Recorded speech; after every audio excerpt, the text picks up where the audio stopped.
Mula sa pinakamalawak na newsroom sa buong Pilipinas. Ito ang Radyo Pilipinas News Update.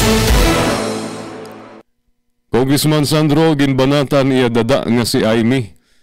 Batasan sandiri ungod nga bugto. Diriton batasan sa nusa nga tinuod nga bugto.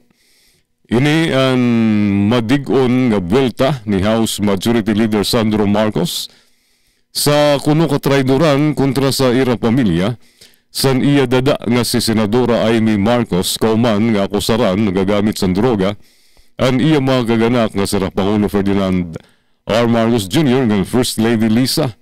Siring ni Sandro nga waray basaran, buwa la, ngan panrobot la sa ira pamilya ang mga banat sa niya Tita Aimee nga kaparte sa destabilisasyon laban sa administrasyon agudiduso ang ambisyon sini nga politika.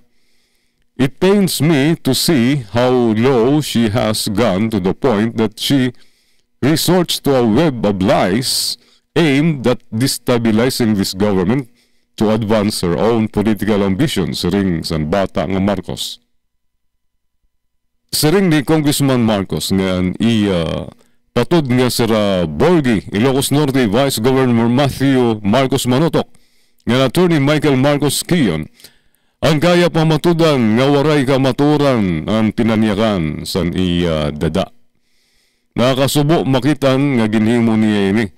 For her to betray her own family brings a lot of pain to me as a consequence of my respect to her for giving me my start in public life.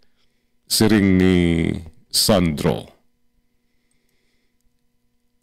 Sa iba pa naton nga balita, Korte Suprema ginbasura hirit ni Bato nga igawas kung ungod nga may warrant ang ICC.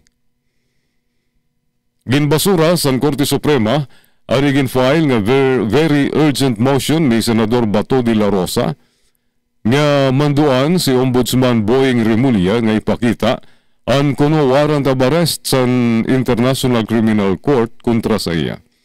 The Supreme Court denied the very urgent motion seeking to compel the production of the alleged ICC warrant sigun sa Korte Suprema.